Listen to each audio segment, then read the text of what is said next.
शुरू होकर अभी 100th ईयर में हम लोग गए हैं। और धीरे धीरे धीरे अब संघ इंडिया में हर एक ज़िला में है, ज़िला के अंदर भी, ब्लॉक लेवल भी। तो मोर देन 50,000 से ज़्यादा इसके ब्रांचेस है, एवरीडे शाखा। संघ का यूनिक है कि एवरीडे 365 डेज ए ईयर ऐसा कोई संस्था नहीं चलता है, केवल ये संघ चलता है। और संघ से इंस्पिरेशन लेकर विद्यार्थी परिषद आया, दुनिया का 1 नंबर स्टूडेंट ऑर्गेनाइजेशन विद्यार्थी परिषद। फिर वनवासी कल्याण आश्रम, ट्राइबल एरिया में इतना बड़ा नेटवर्क दुनिया में नहीं होगा, यही होगा। ऐसे हम 40 अलग अलग संस्थाएं चला रहे हैं at the all India level. उसके अलावा स्टेट लेवल में भी बहुत सारे चलते हैं, हर स्टेट में कुछ यूनिक प्रोग्राम चलते रहते हैं। लेकिन इंस्पिरेशन जो है वो आरएसएस है। वैसे ही भारत के बाहर इंडियन डायस्पोरा बहुत बड़ा है। हर एक देश का डायस्पोरा होगा, लेकिन जितने भी डायस्पोरा है उसमें एक चाइनीज़ डायस्पोरा और एक इंडियन डायस्पोरा बहुत बड़ा है। और इंडियन डायस्पोरा यह है कि it is widely spread, 5 continent में आपको इंडियन डायस्पोरा मिलेगा। यूरोप में मिलेगा, अफ्रीका में मिलेगा, एशिया में मिलेगा, ऑस्ट्रेलिया, उसको ओशियाना कहते हैं, वहाँ भी मिलेगा। अमेरिका, नॉर्थ अमेरिका में, साउथ अमेरिका में, सेंट्रल अमेरिका में, सब जगह पे इंडियंस आर वाइडली स्प्रेड। और they are connected with India even though they are staying there for long term.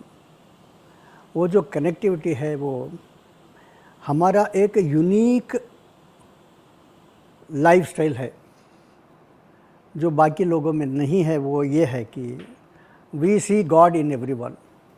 दुनिया में कोई नहीं मानता है, either you are my religion or you are against me. If you are not my religion, then you are not going to heaven, and I should kill you, otherwise I should convert you. ऐसे सब जो है उसमें हमारा एक unique है कि भाई we see God everywhere, we see God in everything and every person। ये हमारा होने के कारण हमको कनेक्टिविटी विथ इंडिया चाहिए। फिर संघ जैसे बढ़ते गया, स्वयंसेवक यहाँ से विदेश में गए। इंडिया जैसे एक बहुत लैंग्वेजेस ग्रुप है, और कास्ट ले लिया तो इतने सारे कास्ट है। फिर भी एक देश है तो उसका कुछ तो कारण होगा। इसको एक करने में आरएसएस का बहुत बड़ा रोल है।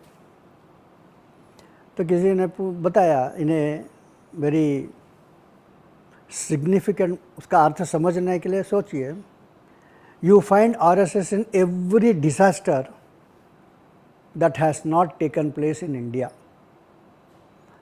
भारत में बहुत सारे जो खराब चीज़ें नहीं हुआ है बिकॉज आरएसएस है। अगर नहीं होता तो एक देश नहीं हो सकता था, टुकड़े हो सकते थे।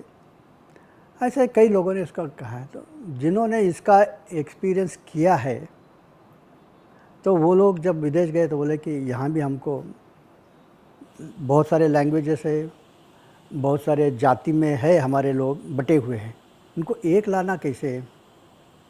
तो संघ से इंस्पिरेशन चाहिए हमको। संघ के नाम पे आप विदेश में नहीं काम कर सकते, आरएसएस नहीं चलेगा, राष्ट्रीय स्वयंसेवक संघ। नमस्ते सदा वत्सले मातृभूमि, ये प्रार्थना विदेश में नहीं चलेगा। भारत माता की जय, ये प्रार्थना में आता, ये नहीं चलेगा। तो उधर दूसरा प्रार्थना है, और उसमें एट द एंड विश्व धर्म की जय। और वहाँ अलग अलग देश में जब आप काम करते हो तो आपको रजिस्टर करते समय आपका कॉन्स्टिट्यूशन बताना पड़ता है। तो व्हाट इज़ योर, किस लिए कर रहे हो, तुम्हारा बेसिक एम्स ऑब्जेक्टिव्स क्या है। तो हम अपना प्रार्थना जो विदेश में गाते हैं, सर्व मंगल मांगल्य, वो ट्रांसलेट करके उनको दे देते हैं। This is our aims objective, सब कुछ इसमें आ गया, विजन भी आ गया, मिशन भी आ गया।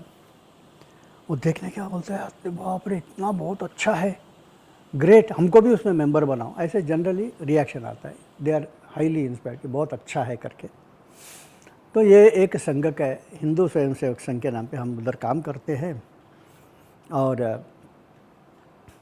अलग अलग देशों में with in the constitution of those countries हम लोग काम करते हैं। तो सिंगापुर में हम रजिस्टर किया है।